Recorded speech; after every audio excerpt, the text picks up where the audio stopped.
Good afternoon, students. So today we are going to discuss about Module 5, that is Stiffness Method of Matrix Method of Structural Analysis. So let us discuss what is meant by different methods of analysis. For any analysis, the aim of any analysis is to determine the reactions at the supports, forces in the members, and displacements at the joints. So displacement should satisfy, if there is any displacement, it should satisfy with the geometric continuity of the structure and compatibility of the structure. So we all know that there are two methods of analysis. One is in matrix method, there are two methods. One is stiffness method and another is flexibility method. In module 4, you have already studied about flexibility method. In flexibility method, the unknowns are determined and the structures is it is important to know whether it is statically determinate or indeterminate by using equations of equilibrium. Whereas in case of displacement methods, the unknowns are displacements. Hence the name displacement. As unknowns are displacements, we are going to make the structure restrained to prevent the displacement by providing the forces. Okay, but these restrained forces, restrained structure does not satisfy the equations of equilibrium. Therefore, displacement at the joints are allowed until the artificial restraint forces vanish. So whatever these displacements we have got, that should satisfy the equations of equilibrium. Then with the help of these equations of equilibrium, restraint forces and the forces in the members are determined. Okay, so here it is very important to know the kinematic indeterminacy or degree of freedom. What is meant by kinematic indeterminacy or degree of freedom? Kinematic indeterminacy or degree of freedom is here these are the independent displacement component of a joint. For example, if I take any joint in a space truss, at each joint you have six independent components, that is three translations and three rotations. If I take a beam like this,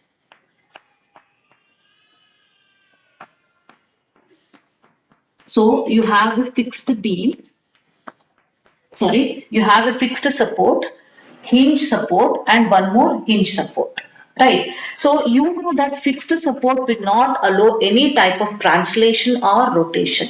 That is, it will prevent horizontal translation, vertical translation as well as rotation.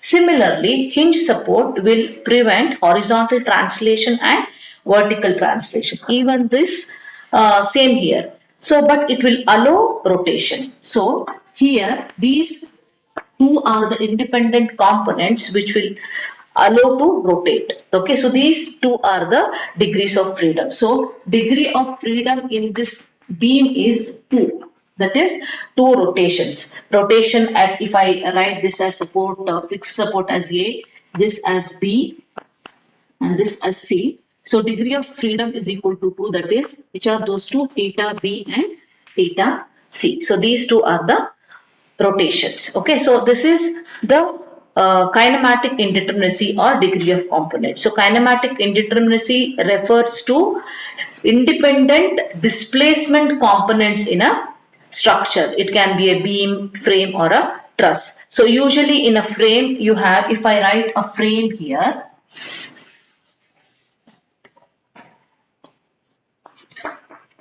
so if I write a frame here,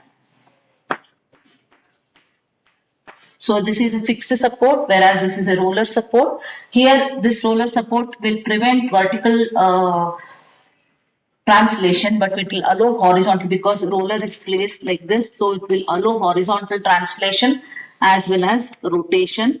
Whereas here it will allow, there is no support here. So vertical translation, horizontal translation as well as rotation. Here same vertical, horizontal and translation. Whereas fixed support will prevent all types of translation, horizontal, vertical and rotation also. So altogether, how many degrees of freedom? Horizontal translation, rotation. So 1, 2, 3, 4, 5, 6, 7, 8. So here in this problem, degree of freedom is equal to 8. Okay. So if you neglect the horizontal, I mean axial transformation, then you have Altogether 1, 2, 3, 4 and 5. Okay, so if you consider the translation, if you do not neglect the axial deformation, degree of freedom is equal to 8. So let me share the screen.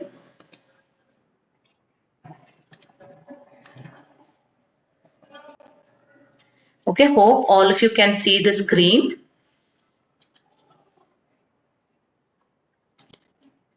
Okay, so let me go to the table of content.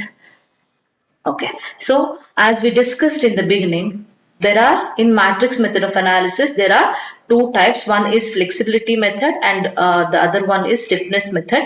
Flexibility method is also called as a force method, static method or compatibility method. Whereas stiffness method is called as what? Displacement method. Because why it is called as a displacement method? Because here the unknowns are displacements. Then kinematic method, because here we are going to use degrees of freedom, hence it is called as what? Kinematic method. Equilibrium method, because at after finding out the displacement, we are going to superimpose the forces which we have found out using equilibrium conditions, hence the equilibrium. It is also called as what? Equilibrium method. Okay, so what is stiffness method? In this method, the basic unknowns to be determined in the analysis are the displacement components of various joints. So, the unknowns here are displacement components at various joints. Hence, the degree of kinematic indeterminacy, that is, degree of freedom. As in the beginning of the session, I told you that kinematic indeterminacy is what? It is the independent displacement components. So, it is very much necessary to identify the degree of freedom. And coordinate number is assigned to each one of unknown displacement components. That is, wherever there is a displacement, you are going to name it. For example, in the problem which I discussed, the continuous beam I showed, there you can mention if there is a rotation at support B and rotation at support C, you can write it as coordinate 1 and coordinate 2. So coordinate number is assigned to each one of the unknown displacement components. So thus the basic unknowns are delta 1, delta 2 up to like n number of displacements are there. So delta n. The displacement in the coordinate direction 1 to n respectively. To start with, joint displacement in all directions are restrained. Okay, so it is restrained. The displacements are controlled by the forces. In other words, we start the analysis with a restrained structure. Okay, so let the forces develop due to applied loads in the restrained structure in the coordinate direction be P1, P2 up to Pn. That is, if the number of forces to prevent the displacement, let the restrained structure will be having the forces, restrained forces, let that be P1, P2 up to Pn. Determine the stiffness matrix. Once you know all these forces, what is that? You need to find out the stiffness matrix by applying unit displacement. So all those wherever restraining forces you have applied, remove those restraining forces and apply the unit displacement in each coordinate direction and find the forces developed. So once you know all the forces due to that unit displacement, you are going to superimpose all those forces, then find out the forces developed. So let K be the stiffness matrix and delta be the displacement vector. Okay. So the stiffness matrix is indicated by the symbol K and let delta be the displacement vector. Let the final forces developed be P. From the principle of superposition and equilibrium condition, as I told you that displacements are determined at each restraint joint, artificial restraint joints vanishes, then all these displacement due to those forces are unit displacement due to unit forces are determined, and then it is going to superimpose. We are going to superimpose the all the forces, and we are going to find out the coordinate direction. So if the displacement at coordinate 1, what is the forces developed at coordinate 1? P1 is equal to P1L.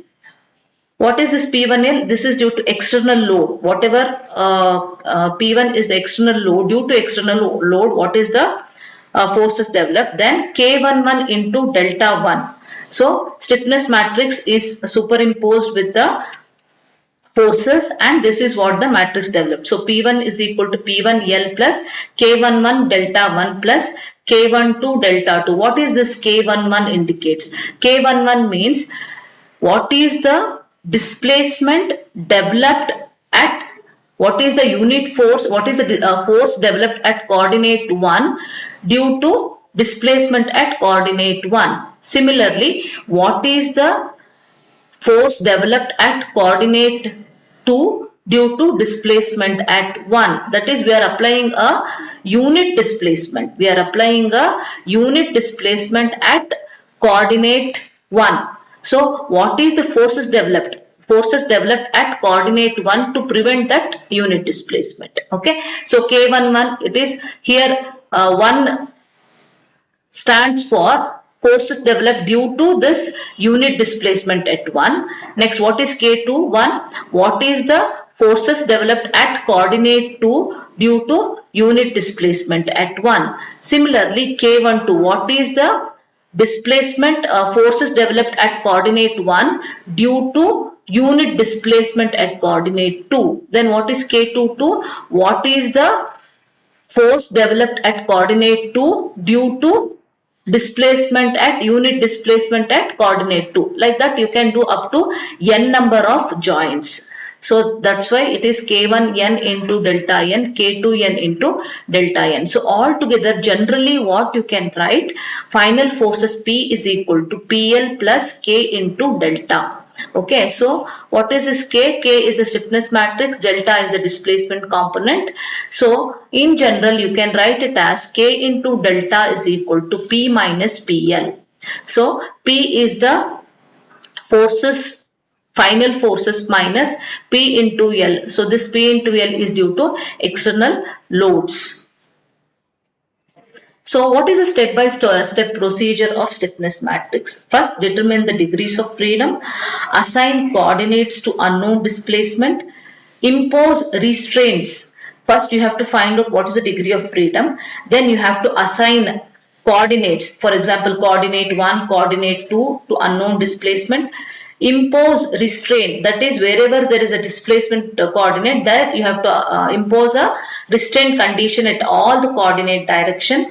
Determine the forces in fully restrained structure. In a fully restrained structure, what are the forces developed, that you have to find out. Then determine the stiffness matrix by giving unit displacement, that is at each coordinate you have to apply a 1 mm or 1 meter or 1 centimeter unit displacement to the restraint structure in each coordinate. Then find out the final forces using K into delta is equal to P minus PL. Find the displacements. Calculate the, you have to find out the stiffness matrix, you have to find out the displacement component. You know already what is PL. So the only unknown is P, that is the final forces. Calculate the member and forces using these joint displacements. Okay. So now let us discuss what we had understood in this session. In matrix method, there are dash method. How many methods? We know that there are two methods. Which are those two methods? It is flexibility method and stiffness method. Stiffness method is also called as what? Displacement method, right? Why it is called as a displacement method? Because here the unknowns are displacement, hence it is called the displacement method. It is also called as the equilibrium method because you are going to use to superimpose the forces. We are going to use the equilibrium conditions, hence it is also called as the equilibrium method. Here the unknowns are kinematic degrees of freedom. It is also called as what? Kinematic indeterminacy. Hence, it is also called as a kinematic method. So, answer for this is all of the above. Stiffness method. What is stiffness? It is, what is stiffness? It is force per unit displacement. That is one for one displacement, one unit of displacement. What is the force developed? So, answer is force per unit displacement. So in stiffness method, unknowns are what? Unknowns are displacements. In stiffness method, degree of kinematic indeterminacy are identified first. So the answer is B. So let us quickly recall what we discussed today. So kinematic for matrix method of analysis, we have two types. One is flexibility method and one more is stiffness method. So in stiffness method, the unknowns are displacements. Here the structure in the first step is to find out the degree of freedom, that is kinematic indeterminacy. We discussed what is meant by kinematic indeterminacy. Kinematic indeterminacy is nothing but these are the independent displacement components in a structure. So you need to find out what is the how many number of independent displacement components are there in this structure. That is the first step. Then you have to assign coordinate number to those displacement. Then you have to restrain that coordinates. Okay, then what you have to do, you have to find out the forces in the restrained structure. Okay, after that you have to find out the stiffness matrix by assigning a unit displacement to each coordinate system. Then you have to superimpose all those forces developed using principle of superposition, and using stiffness matrix displacement vector find out the member forces in each member forces, and then find out the displacement components. Okay, so this is the step that we are going to do. So in the next session we are going to discuss the numerical problems. Thank you.